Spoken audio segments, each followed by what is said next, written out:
اعوذ باللہ من الشیطان الرجیم بسم اللہ الرحمن الرحیم۔ اللہ تبارک و تعالیٰ کا یہ صفاتی نام پڑھنے سے تمام پریشانیاں دور ہو جاتی ہیں، ہر مقصد، ہر مراد، ہر دعا قبول ہو جاتی ہے۔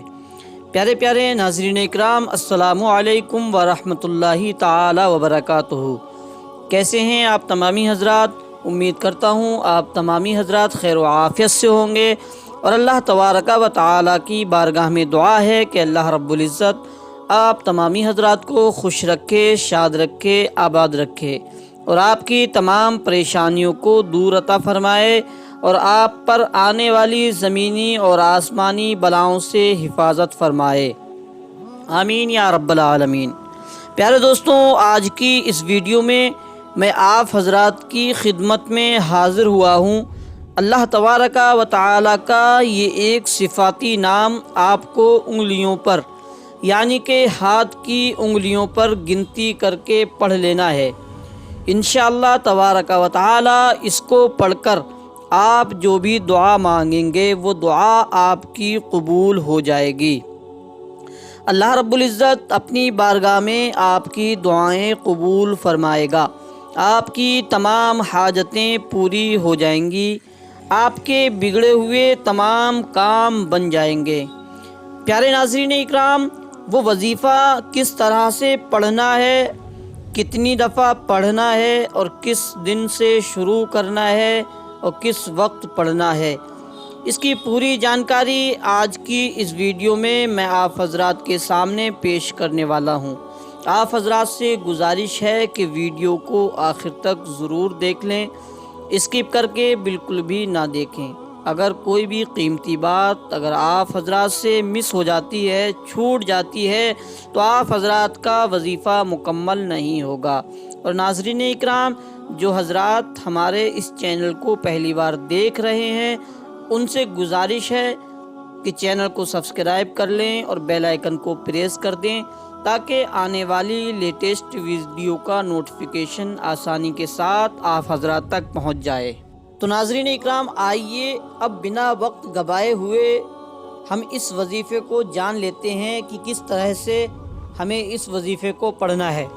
ناظرین اکرام، سب سے پہلے آپ کو کسی بھی وقت اللہ تبارک و تعالیٰ کا یہ صفاتی نام جب پڑھیں گے، جب اس کا وظیفہ کریں گے، تو آپ کو یاد ہونا چاہیے، اور ضروری بھی ہے، اس وظیفے سے پہلے آپ ایک بار اچھی طرح سے وضو کر لیں۔ جس طرح نماز کے لیے وضو کرتے ہیں، آپ اسی طرح سے اچھی طرح ایک بار وضو کر لیں۔ اور ناظرین اکرام، آپ جانتے ہی ہیں کہ بنا وضو کے آپ کوئی بھی وظیفہ نہیں پڑھ سکتے، اس لیے آپ سب سے پہلے اچھی طرح سے وضو کر لیں، اور بہتر ہے اگر آپ حضرات اس عمل کو نماز کے بعد کریں، چاہیں فجر کی نماز کے بعد کر لیں، یا ظہر کی نماز کے بعد کریں، یا عشاء کی نماز کے بعد کر لیں، یا عصر کی نماز کے بعد کر لیں، جب آپ کو ٹائم ملے۔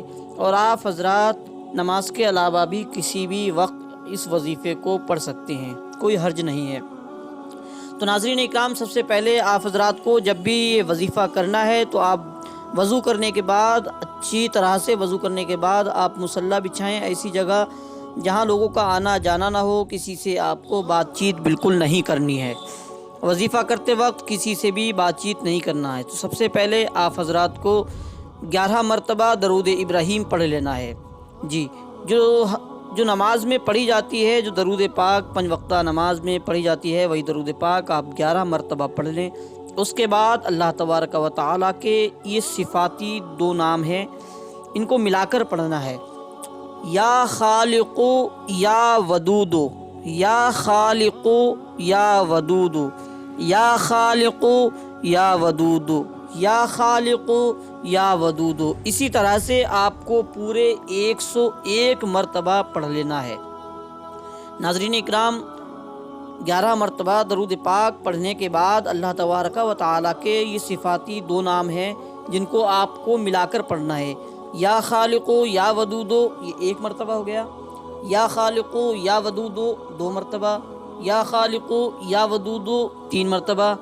اسی طرح سے آپ کو یہ دونوں اسم اعظم ملا کر پڑھنا ہے پورے 101 مرتبہ۔ اور آخر میں آپ کو 11 مرتبہ پھر سے وہی درود پاک پڑھ لینا ہے جو درود پاک آپ حضرات نے شروع میں پڑھی تھی۔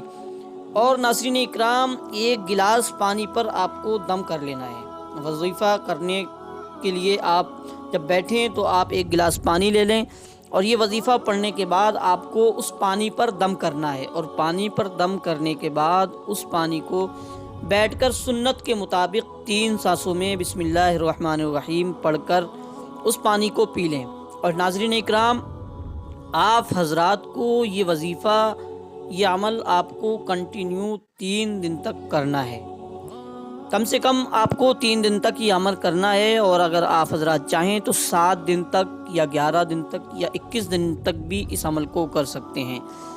آپ کی مرضی ہے، آپ چاہیں تو 21 دن یا 41 دن، جیسا آپ بہتر سمجھیں ویسا کر سکتے ہیں، لیکن کم سے کم آپ حضرات کو 3 دن تک یہ عمل کرنا ہے۔ اگر آپ حضرات صحیح طریقے سے اس عمل کو کر لیتے ہیں، جس طرح سے ہم نے آپ کو بتایا ہے، اگر اسی طرح سے آپ عمل کو کر لیتے ہیں تو ناظرین اکرام، میں گارنٹی کے ساتھ کہہ سکتا ہوں کہ اللہ تبارک و تعالی آپ کی تمام پریشانیوں کو دور فرمائے گا۔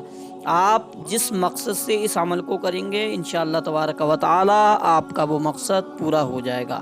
آپ کی جو بھی ادھوری حاجتیں ہیں، ادھوری ضرورتیں ہیں جو برسوں سے پوری نہیں ہو رہی ہیں، انشاءاللہ تبارک و تعالی اگر آپ حضرات نیک ارادے سے، یقین کے ساتھ اس وظیفے کو پڑھ لیتے ہیں، کم سے کم 3 دن تک اس وظیفے کو پڑھ لیتے ہیں، تو انشاءاللہ تبارک و تعالی اس وظیفے کی برکت سے آپ کے جو بھی ادھورے مقصد ہیں انشاءاللہ وہ پورے ہو جائیں گے۔ اور ناظرین اکرام، اگر آپ حضرات کو کوئی بھی بات سمجھ میں نہ آئے، وظیفہ کرنے کی کوئی بھی بات سمجھ میں نہ آئے، کوئی طریقہ آپ نہ جان پائیں، تو آپ کمنٹ کر کے پوچھ سکتے ہیں۔ انشاءاللہ تبارک و تعالی میں ترنت آپ کو صحیح طریقہ بتاؤں گا۔ کمنٹ کر کے آپ پوچھ سکتے ہیں کوئی بھی بات۔ اور ناظرین اکرام، بہت سارے لوگ پوچھتے ہیں کہ اگر ہم کوئی وظیفہ کر رہے ہیں تو دوسرا وظیفہ کر سکتے ہیں، تو بے شک آپ کر سکتے ہیں۔ آپ ایک وقت میں 2 وظیفے، 3 وظیفے جتنے چاہیں کر سکتے ہیں۔ اور ناظرین اکرام، یاد رہے، آپ وظیفے تو کرتے ہیں، لیکن اگر نمازوں کی پابندی نہیں کرتے ہیں تو آپ کے وظیفے کرنا بیکار ہے۔ اس لیے آپ حضرات سے میں گزارش کروں گا کہ آپ حضرات 5 وقتہ نمازوں کی پابندی ضرور کیا کریں، حرام کاموں سے بچیں، اللہ کے تمام احکامات پر عمل کریں۔ انشاءاللہ تبارک و تعالی آپ جو بھی وظیفہ کریں گے آپ کو اس سے فائدہ ضرور ہوگا۔ اللہ تبارک و تعالی کی بارگاہ میں دعا ہے کہ اللہ رب العزت ہمیں اور آپ کو 5 وقتہ نماز و جماعت پڑھنے کی توفیق عطا فرمائے۔ جو مسلمان پریشان حال ہیں ان کی پریشانیوں کو دور فرمائے، اور جو مسلمان بیمار ہیں انہیں شفائے کاملہ عطا فرمائے۔ آمین یا رب۔